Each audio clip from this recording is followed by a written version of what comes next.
इस रहस्यमयी कहानी को शुरू करने से पहले आपसे छोटा सा निवेदन है कि वीडियो को लाइक करके और चैनल को जल्दी से सब्सक्राइब कर लो, ताकि ऐसे ही प्राचीन कहानियां से आप हमेशा जुड़े रहें।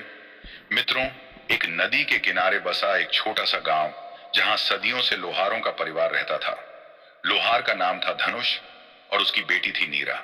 नीरा अपनी सुंदरता के लिए नहीं, बल्कि अपनी तीक्ष्ण बुद्धि और चतुराई के लिए जानी जाती थी। उसकी आंखें ऐसी थीं जैसे हर समस्या की जड़ तक पहुंच सकती हूं। धनुष को अपनी बेटी पर गर्व था, लेकिन एक डर भी था। वह जानता था कि इस दुनिया में सुंदरता से कहीं अधिक खतरनाक है बुद्धिमान होना। एक दिन राज्य का क्रूर राजकुमार अग्निदेव शिकार के लिए उसी जंगल में आया। उसकी एक ही पहचान थी, उसकी कामुक आंखें और उसकी निरंकुश इच्छाएं। वह जो चाहता था उसे हासिल करके ही रहता था।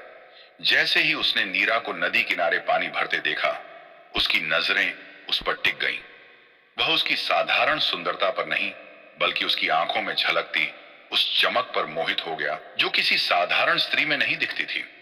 अगले ही दिन राजकुमार के सैनिक धनुष के घर पहुंचे। उन्होंने धनुष को आदेश दिया कि वह अपनी बेटी को राजकुमार के महल में भेज दे। धनुष का दिल बैठ गया। वह जानता था कि इसका क्या मतलब था। उसने नीरा से कहा, बेटी, तुम क्यों हर किसी से अलग हो?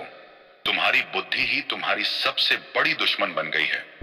नीरा ने पिता को दिलासा दिया, पिताजी, आप चिंता न करें, मैं अपने आप को बचा लूंगी, लेकिन मुझे एक शर्त रखनी होगी। नीरा को महल ले जाया गया। राजकुमार उसे देखकर मुस्कुराया, तुम बहुत चतुर हो धनुष की बेटी, लेकिन यहां तुम्हारी चतुराई काम नहीं आएगी। नीरा ने शांत होकर कहा, राजकुमार, मैं आपकी सेवा में हाजिर हूं, लेकिन मेरी एक शर्त है। मैं आपसे तभी मिलूंगी जब आप मेरी 3 पहेलियां सुलझाएंगे। अगर आप नहीं सुलझा पाए तो मुझे जाने देना होगा। राजकुमार ने हंसते हुए कहा, तुम्हारी यह क्या शर्त है? ठीक है, मैं तुम्हारी शर्त मानता हूं। पहेली एक, ऐसा कौन सा रहस्य है जो न तो जीवित है न मृत, फिर भी हर किसी के दिल में रहता है? राजकुमार और उसके मंत्री इस पहेली को सुलझाने में लग गए। कई दिनों तक वे इसका जवाब खोजते रहे, लेकिन उन्हें कुछ नहीं मिला। इसी बीच नीरा महल के अलग अलग हिस्सों का निरीक्षण करती रही। उसने देखा कि राजकुमार के शयन कक्ष की खिड़की से एक गुप्त रास्ता जाता है जो महल के तहखाने में खुलता है। यह देखकर नीरा की आंखों में एक नई चमक आ गई। वह जानती थी कि यह कोई साधारण तहखाना नहीं है।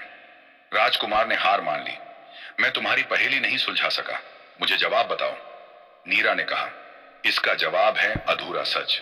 अधूरा सच न तो पूरी तरह झूठ होता है, न पूरी तरह सच, फिर भी हर किसी के दिल में डर बनकर रहता है। राजकुमार क्रोधित हुआ, तुम्हें लगता है कि तुम मुझसे जीत रही हो? अब अपनी दूसरी पहेली बताओ।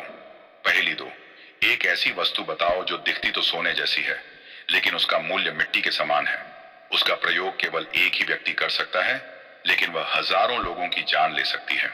यह पहेली और भी मुश्किल थी। राजकुमार और उसके मंत्री इसका जवाब खोजने में असफल रहे। इस बीच नीरा ने तहखाने में प्रवेश करने का मौका खोजा। उसने देखा कि तहखाने के अंदर एक रहस्यमयी प्रयोगशाला थी। वहां अजीबोगरीब जड़ी बूटियां और रसायन थे।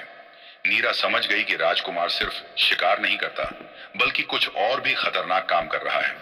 राजकुमार ने फिर हार मानी, अब बस करो, मुझे जवाब बताओ। नीरा ने मुस्कुराते हुए कहा, इसका जवाब है घड़ी का समय। समय सोने के समान कीमती होता है, लेकिन जब वह बीत जाता है तो मिट्टी के समान हो जाता है। उसका प्रयोग केवल एक ही व्यक्ति कर सकता है, लेकिन यदि वह गलत हाथों में पड़ जाए तो वह हजारों लोगों की जान ले सकता है। राजकुमार गुस्से से लाल हो गया, तुम मुझे मूर्ख बना रही हो। अब अपनी आखिरी पहेली बताओ, नहीं तो मैं तुम्हें सजा दूंगा। पहेली 3, एक ऐसा जानवर जो अपने ही बच्चों को खा जाता है, लेकिन वह अपने बच्चों का भविष्य भी सुनिश्चित करता है। यह पहेली सबसे अधिक रहस्यमय थी। राजकुमार और उसके मंत्री पूरी तरह से भ्रमित हो गए। इस बीच नीरा ने तहखाने से कुछ दस्तावेज और जड़ी बूटियां चुरा ली। वह जानती थी कि ये दस्तावेज राजकुमार के रहस्य को उजागर करेंगे। आखिरकार राजकुमार ने हार मानी, तुम जीत गई, मुझे जवाब बताओ और जाओ। नीरा ने कहा, राजकुमार, इसका जवाब एक लोहार की बेटी है। एक लोहार की बेटी अपने बच्चों को अपनी शिक्षा और गुणों से खा जाती है, लेकिन वह अपने बच्चों के भविष्य को सुनिश्चित करती है। यह जवाब सुनकर राजकुमार क्रोध से भड़क गया, तुम मेरे सामने अपनी बड़ाई कर रही हो? मैं तुम्हें छोड़ूंगा नहीं। राजकुमार, मुझे छोड़ने से पहले मेरी एक और बात सुन लीजिए, नीरा ने कहा। मैंने आपके तहखाने से कुछ दस्तावेज और जड़ी बूटियां चुरा ली हैं। मैं जानती हूं कि आप कोई साधारण राजकुमार नहीं हैं। आप एक ऐसे प्रयोग में लगे हैं जिससे आप अपनी प्रजा को वश में कर सकें।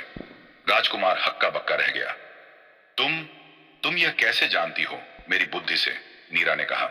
यह दस्तावेज यह साबित करते हैं कि आप अपनी प्रजा को एक विशेष रसायन दे रहे हैं जिससे वे आपकी हर बात मानेंगे।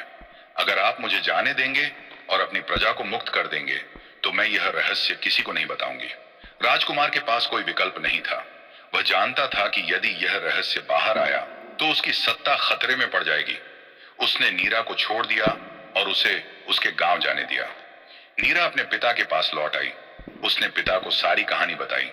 धनुष ने अपनी बेटी को गले लगा लिया और कहा, मुझे तुम पर गर्व है बेटी। तुम सिर्फ चतुर नहीं हो, तुम बहुत साहसी भी हो। इसके बाद नीरा ने चुपचाप उन दस्तावेजों को राजा तक पहुंचा दिया। राजा ने राजकुमार के रहस्य का पता लगाया और उसे सिंहासन से हटा दिया। लेकिन राजकुमार की अहंकार और बदला लेने की इच्छा कम नहीं हुई थी। उसने राज्य के एक पुराने और शक्तिशाली सरदार दुर्गादत्त के साथ मिलकर एक गुप्त योजना बनाई। दुर्गादत्त, जो वर्षों से राजा का वफादार दिखता था, असल में खुद सिंहासन का सपना देखता था। अग्निदेव ने दुर्गादत्त से कहा, सरदार, नीरा ने मुझे अपमानित किया है। अब हमारा बदला सिर्फ नीरा को खत्म करके नहीं बल्कि पूरे राज्य को बर्बाद करके पूरा होगा। दुर्गादत्त ने सोचा कि यह एक सुनहरा अवसर है। उसने राजकुमार की बात मान ली, लेकिन उसकी अपनी योजनाएं थीं। एक रात गांव में अचानक आग लग गई। पूरा गांव जलकर राख हो गया। धनुष और नीरा मुश्किल से अपनी जान बचा पाए। जब वे गांव वापस आए तो उन्होंने देखा कि एक भी घर साबुत नहीं बचा था। यह जरूर उस राजकुमार का काम है, धनुष ने क्रोध में कहा। नीरा ने शांत होकर कहा, नहीं पिताजी, मुझे लगता है कि यह किसी और की साजिश है। राजकुमार इतना शक्तिशाली नहीं है कि वह पूरे गांव को जला सके। नीरा ने अपनी बुद्धि का इस्तेमाल किया। उसने आग के निशान और गांव के आसपास के पैरों के निशान देखे। उसने पाया कि आग की शुरुआत एक ही जगह से नहीं हुई थी, बल्कि कई जगहों से एक साथ हुई थी। यह दर्शाता था कि यह कोई साधारण घटना नहीं थी, बल्कि एक सोची समझी साजिश थी। नीरा को पता था कि कोई भी सरदार गांव के लोगों को बिना कारण नुकसान नहीं पहुंचाएगा। यह जरूर राजा के किसी करीबी की चाल थी। उसने राजा से मिलने का फैसला किया। राजा को लगा कि नीरा बदला लेने आई है, लेकिन नीरा ने राजा को समझाया कि यह किसी और की साजिश है। महाराज, यह एक सामान्य आग नहीं थी। मुझे लगता है कि कोई आपके खिलाफ साजिश कर रहा है। राजा ने नीरा पर विश्वास नहीं किया, लेकिन उसकी बातों में कुछ सच्चाई जरूर थी। नीरा ने राजा से 1 महीने का समय मांगा और कहा, अगर मैं 1 महीने के भीतर दोषी को साबित नहीं कर पाई तो आप मुझे कोई भी सजा दे सकते हैं। राजा ने नीरा को 1 महीने का समय दिया। नीरा ने अपनी योजना बनाई। उसने कुछ भरोसेमंद लोगों के साथ मिलकर काम करना शुरू किया। उसने राजा के दरबारियों और सरदारों की गतिविधियों पर नजर रखी। नीरा ने देखा कि सरदार दुर्गादत्त की गतिविधियां सबसे अधिक रहस्यमयी थीं। दुर्गादत्त अक्सर जंगल में एक गुप्त जगह पर जाता था। नीरा ने उसका पीछा किया। उसने देखा कि दुर्गादत्त और राजकुमार अग्निदेव एक गुफा में मिल रहे थे। नीरा ने छिपकर उनकी बातें सुनी। उन्होंने सुना कि वे दोनों मिलकर राजा को मारने और सिंहासन पर कब्जा करने की योजना बना रहे थे। यह सुनकर नीरा का खून खौल उठा। उसे पता था कि यह कोई साधारण साजिश नहीं है, यह एक विश्वासघात था। नीरा ने तुरंत राजा को सब कुछ बताने का फैसला किया, लेकिन वह यह भी जानती थी कि उसके पास कोई सबूत नहीं है। उसने एक और योजना बनाई। अगले दिन नीरा दरबार में गई और दुर्गादत्त से कहा, सरदार, मैं जानती हूं कि आप गांव में लगी आग के पीछे हैं। दुर्गादत्त हंसने लगा। तुम एक छोटी सी लड़की हो, तुम मुझे कैसे फंसा सकती हो? नीरा ने शांत होकर कहा, मैंने तुम्हारे और राजकुमार के बीच की बातचीत सुनी है। दुर्गादत्त घबरा गया। तुम झूठ बोल रही हो? नहीं सरदार, नीरा ने कहा। तुम झूठ बोल रहे हो? उसने एक जादुई जड़ी बूटी निकाली और दुर्गादत्त के सामने रखी। यह जड़ी बूटी ऐसी है कि जो भी झूठ बोलता है उसके शरीर में जहर फैलने लगता है। नीरा ने कहा, अगर तुम सच्चे हो तो इसे खाओ। दुर्गादत्त डर गया। उसे पता था कि नीरा झूठ नहीं बोल रही है। उसने अपना जुर्म कबूल कर लिया। राजा हैरान रह गया। उसे अपनी आंखों पर विश्वास नहीं हुआ। उसने दुर्गा दत्त और राजकुमार अग्निदेव दोनों को गिरफ्तार करवा लिया। नीरा ने अपने साहस और बुद्धि से पूरे राज्य को विश्वासघात से बचा लिया। राजा ने नीरा को बहुत बड़ा पुरस्कार दिया और उसे अपनी बेटी की तरह सम्मान दिया। यह कहानी हमें सिखाती है कि सच्चा साहस केवल ताकत में नहीं, बल्कि बुद्धि और सच्चाई में निहित होता है। नीरा ने न केवल अपने आप को बचाया, बल्कि पूरे राज्य को भी बचाया। मित्रों, क्या आप इस कहानी का एक और दिलचस्प भाग सुनना चाहेंगे? अगर हां, तो कमेंट में यस लिखकर जरूर बताना, तो हम भाग 2 जरूर लाएंगे। इस वीडियो को लाइक जरूर करना। धन्यवाद।